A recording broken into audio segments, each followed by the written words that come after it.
Just a quick update on this thing. I won't be doing full-length videos on this. I'm not going to be posting every week on a schedule like I do with Desperado and the other projects, that kind of thing. This is just like a kind of like a here and there. So here's an update. I took pretty much everything off besides the engine. I'm going to take that out now so I can take the cylinder head off, because obviously there's corrosion down in there. Parked outside for 30 years. You're going to get that on these big jobs. I posted a short yesterday and somebody said, the tank doesn't look like a 73. Apparently it's closer to a 78 or early 80s. So that's actually kind of cool. I'd like to know the story behind that. And to be honest, I love this tank anyway. How it's got like that raised section right here. How the whole thing flips up like that. And this, I think, is just so cool. There is a dent in the tank right here. I'm going to see if I can try to get that out. The Honda badge, I am really not that in love with. Like, it's okay, but if I can remove it without destroying anything, then, you know, I probably will. And pull out that dent. Other than that, it's actually in pretty good shape. If you haven't noticed already, black is not the original color, which it's often not. Look at that. It's like a purplish color, which is sick. And I may entertain painting it that color again, because, man, look at it. It's so cool. As for the rest of the bike, I took the carburetors off, seat is off. The carbs look good. They all actually work, or I should say they, you know, the throttle blades rotate or whatever, and the whole pistons move up and down. This one did have corrosion in it, but it was very fluffy. So I don't know if that's like new corrosion from where my brother pulled the plugs out and stuff. But yeah, it's hard to see in through the cylinder holes and stuff like that, or the intake holes there. But let's talk about a 10-second plan, and then we'll shut this down. This crash bar is going. I hate crash bars. I know they serve a purpose. I'm not a purpose type of person. If I don't like it, I'm pulling it off. This is going to get, you know, your stereotypical brat / cafe racer build. I don't think I'm going to keep a fender. I'd like to chop it off pretty much right here, get one of those kind of like a skinny cafe racer looking seats, and then put the bar behind here. I don't like big chunky tail lights and signal lights and all that. I know it's original, missing a signal light here, so it doesn't matter anyway. But I did see that there was a bar. It's a similar shape to this, but it would follow the profile of the seat.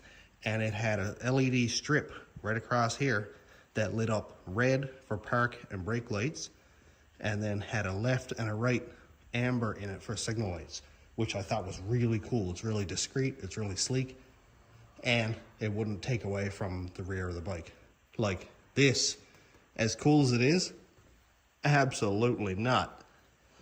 The bike is really wide. Obviously it's an inline 4, so it's going to be wide, and I'm not that tall, so I think I'm going to try to lower the bike a little bit, whether I find a way to move this shock mount back a little bit. It's actually not on its lowest setting anyway. The lowest setting is right here, so I can go down another full notch on the rear. And these triples I can move up probably an inch. So that's pretty cool. I can lower it. But engine is first. That's why I'm pulling that out to do a bit of a rebuild on it. Only as far as I need to go.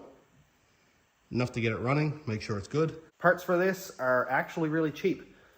Like, you can go on Fortnite or even eBay and buy anything. You could build this bike a bolt at a time. Now, it'd probably cost you 10 grand, but whatever. So for me, just needing replacement parts, that's not as bad.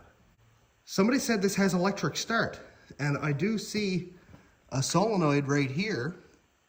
So maybe, but also it has a kickstart, which is awesome. I absolutely love kickstarts. Maybe it's just because it's really old school and I'm just into that. But anyway, kickstart. So if it doesn't have a starter on it, that's cool. I'll just use that. If it does, then, well, I'll make up my mind when I go to fire it up in the morning. My brother did buy a couple of parts when he first got it. That's 2 coils with the wires. This, carburetor kit. I don't know if that's 1 or 4. And here's a head gasket kit. So that's pretty sweet. He bought all that. That is great, because the head's gonna have to come off of it. So I'm interested to know if that's a single kit or 4. Doesn't seem to be a lot in there. Maybe it's just a gasket kit. Oh yeah, nope, we got all 4. How cool is that? Very cool. So thanks for picking that up, Tyler, even though you didn't know you were going to give it to me at the time. So that's my couple-minute update on the 73 Honda CB750 Cafe Racer / Brat build. That was an earful, wasn't it? Oh, and also, at some point, a tree decided to grow up through the bike. I really want to leave that there.